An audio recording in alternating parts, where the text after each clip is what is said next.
Fake media. Omulungi ali ku Fake Media kulamusiza kwenyewe bali byonna byotusako engalo muzikola Haji Abdullah Nyamishafi kulwanga nze akubuza bukasweti bikimu kitambula bulungi nnyo ddala. Olunaku lwaleero atwagala kuba twogera ku nsonga ezinjawulo naye okusingira ddala twagala kubanga twogera ku omwami Moses Nkongi Kibalama. Ono nno yadduse mu ggwanga lyattu lino Uganda ng'agamba okumutiisatiisa kususse.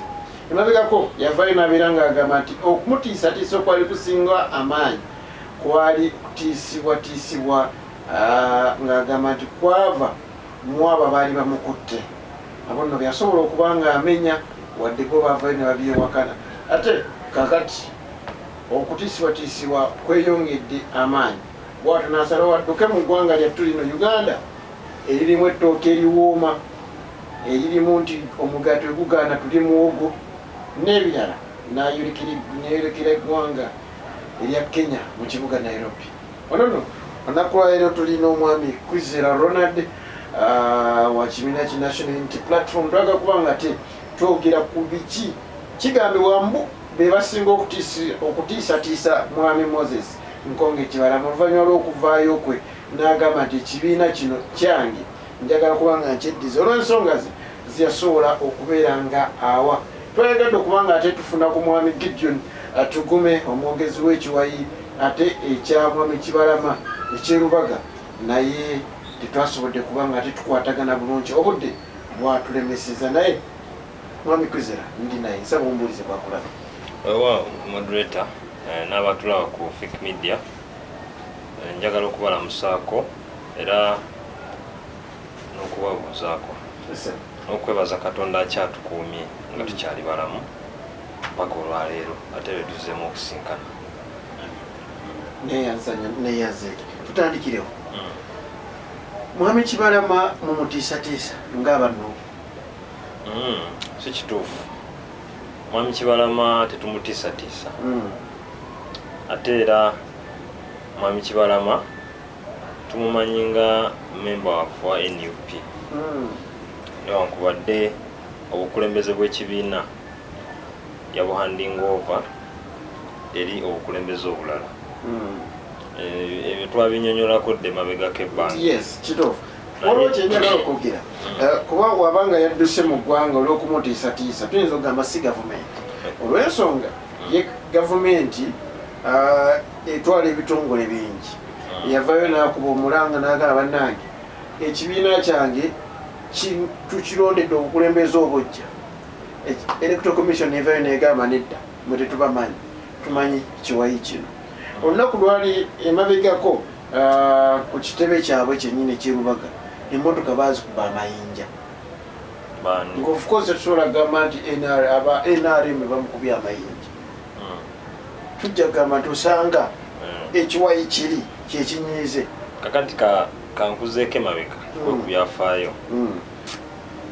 Mu 1996 waliwo akalulu. Dr. Kawanga Semwogerere yakalimu.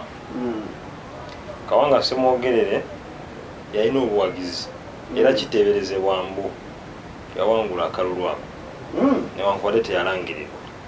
Naye bwe yali agenda embalala eyo baseerabidde bulungi eitha mbalala wa Bushenyi yasanga abawagizi ku kkubo nga bambadde t-shirt za DP eza green nga babemberedde ku kkubo n'ayimirira n'agamba muleke abawagizi bano laavu gye batulaze ennyingi nnyo muleke fulume emmotoka mbawuzeeko. Yali yakafuluma bw'ati bikonde ensambagere etteke ezo ezaalya Kawanga Semwogerere naye ng'ate bambadde DP.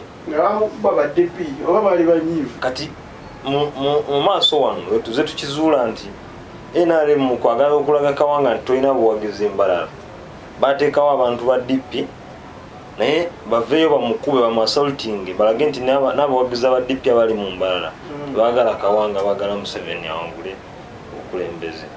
So politics is always that. Naye ensonga ya mwami Kibalama ekisooka nze personally sikkiriza nti tali mu ggwanga. Lwaki? Wamulabyeko ng'avaayo okuwaayo akatambi konna. Anti sinange ne mu ggwanga sinnamulabamu. Kakati olumu abamanyi ku politics wa wano waliwo ebintu ebibeera mu mawulire ate si na wano ka international waliwo ekintu ekibeera mu mawulire olumu nga kikuba gavumenti nnyo hard hitting mu bamawulire mukimanyi kyebayita hard hitting kakati nga waliwo ekirina okujjawo ate okubaako ekizikiza kiri zeno ndowooza nti zino diversions ezikolebwa mu M7 zikakkanye amawulire agabadde gali ku mimwa gy'Abannayuganda bonna egya mukyala bamutulaki n'okuba nti akulira akakiiko ako yabadde atandise okutiisatiisibwa ate baminisita mu gavumenti yemu kubanga leka kamalirizeyo kano ka point mwami Kibalama azenga ebbanga lyonna atugamba nti atiisibwatiisibwa naye ng'ate ku olwo avaayo n'obujulizi obw'enkukunala alaga ebigere n'alaga kino n'alaga ng'olaba ne videos zebamukwata ng'ayogera ebigambo ebimu nga olabira ddala waliwo his under duress waliwo ali amugamba nti yogera kino so ku luno tetunakulabako mwami Nkonge kwatwalabako mwami Kakwenza ng'afulumye bwe n'atulaga nti nafulumye nagenze era ndi mu nsi bwe Dr. Besigye bwe yadduka mu ggwanga eyatulaga eyavaayo era n'atuga nti ali South Africa kubanga olwafuluma mu ggwanga bw'ati n'ayogererawo nti nfulumye eggwanga ate era n'atugamba nti ngenze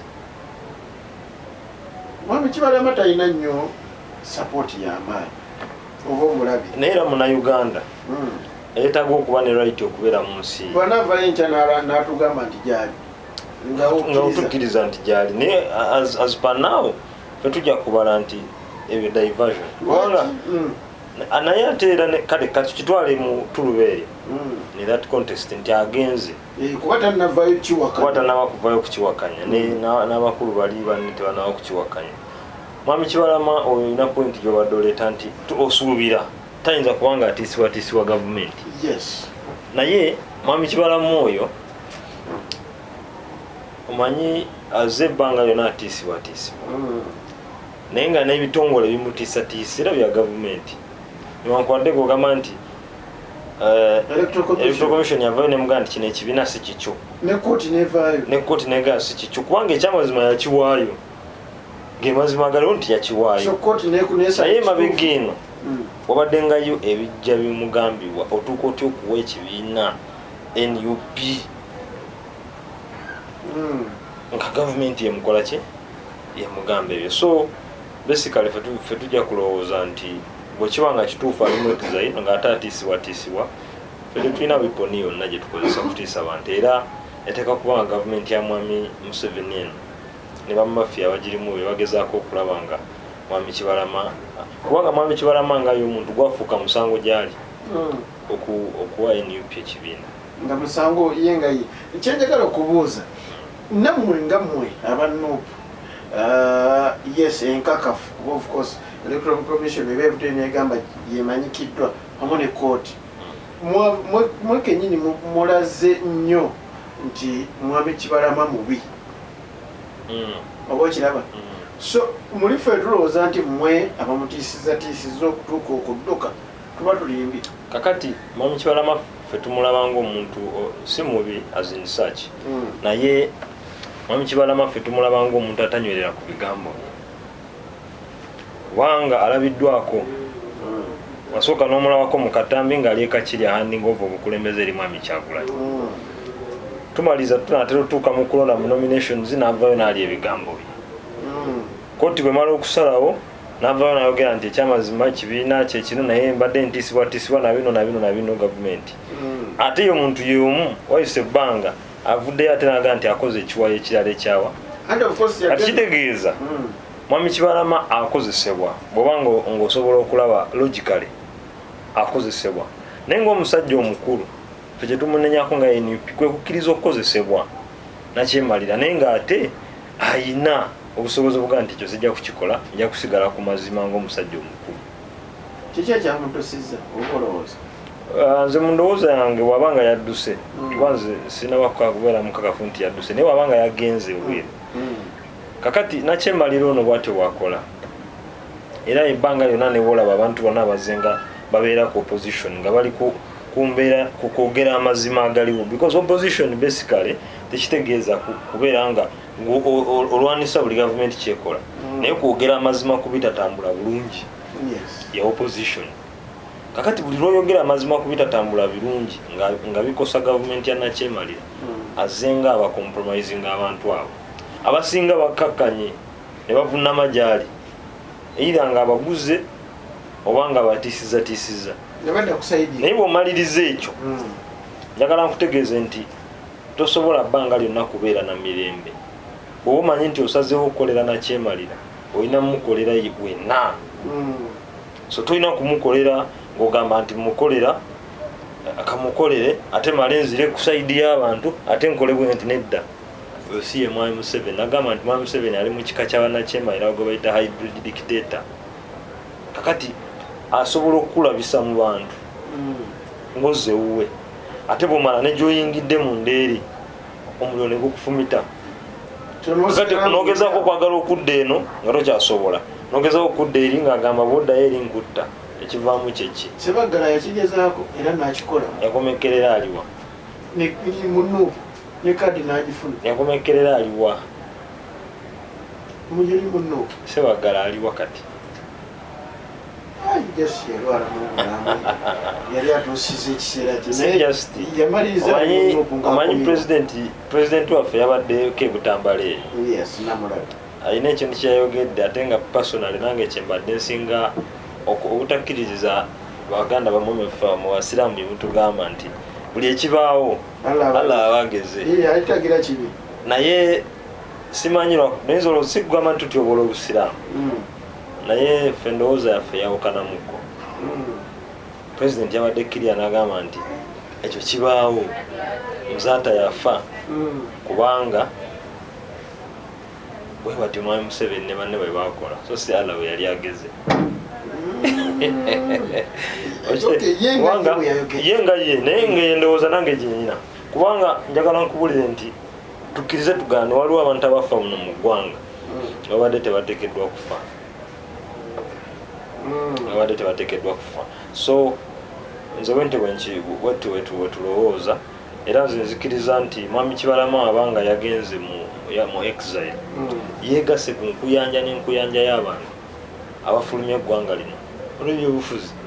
Kakwenza yali wano yafuluma, Dr. Besigye yaliko wano yafulumako, ebintu byonna bize ebbanga lyonna Stella Nyanzi ali Bulaaya just because nti boogera amazima ku ebyo bitatambula bulungi. Lwaki wano tebasigala mu nsi ne babikolera wano? Olaba bakwata bukwasa talina musango nga bwolaba Segirinya ne Sewanyana ne babasiba almost for over a year nga bali mu kkomera, naye nga ne gavumenti ekimanyi Segirinya ne muwa Segirinya bwe tasobola kutukulira bijambi ekiraba.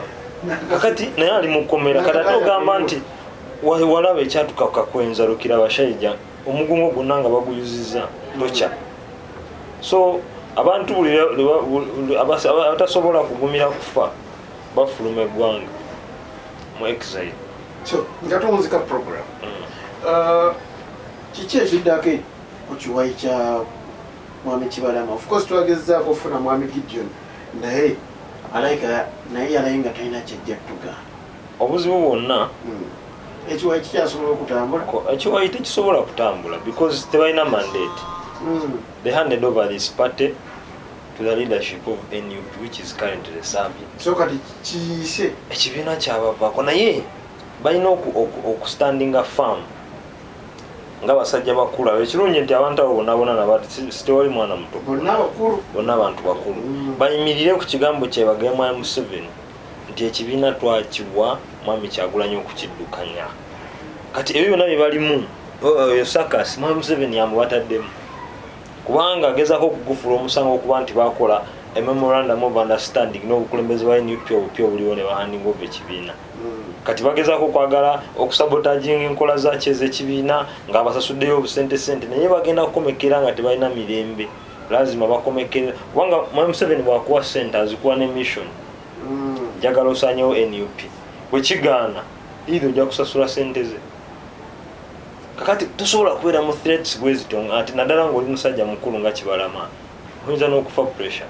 So ffe twagala okugamba baganda baffe abo nti either baveeyo bagambe nti kati tukolera Museveni period, bagende we bamanye nti benaale mu lukulwe batandise omukolera, naye bwe banaabeera mu Saakasolo nga mwa Museveni abakozesa okuvayo okulaga okusabotaginga emirimu gy'ekibiina kino ekya NUP, bagenda kubeera mu mbeera yaabwe nkenke ebbanga lyabwe lyonna. So nga ate essaawa zino balina omukisa baveeyo mu lwato bajoyininge mwa Museveni bamukolere, bamala omukolera kubanga eya NUP kyo kyabayikako. Ekibiina ekyo emitendera gye kyayitamu gyonna gyonna gyali mu mateeka proper procedures okulanga obukulembeze obwo bukyuka ne budde wa President Kyagulanyi. Ekisembayo nze njagala kutegeeza bannayuganda nti bw'ovaayo ng'olina ensonga gy'oyimiriddeko naddala ku nsonga enkyamu ezitakwatibwa bulungi mu ggwanga lyaffe, ensonga nnyingi nnyo. Ekyamazima tukimanyi ffenna nti waliwo ebitatambula bulungi mu ggwanga lyaffe. Bwe tuvaayo okubyogerako nammwe bannayuganda tubasaba mweyongereko eddoboozi lyammwe. Ffe ng'abakulembeze tetusobola kuwaako ddoboozi lyetutusaawo ly'amaanyi. Ffe tulina kwogera ne tukuba enduulu omulimu gwammwe okukwata omubbi ogwe tuba tukubidde. Ababone badduukirira neyanzeege ano tubadde tuli ku nsonga za mwami Moses Nkonge Kibalama ono atali mu ggwanga lyattu lino Uganda, yasazeewo okuba nti addukire Nairobi ate afunireyo obudamu ettooke lino bw'atyo yasazeewo abeere ng'ali esonyiwa.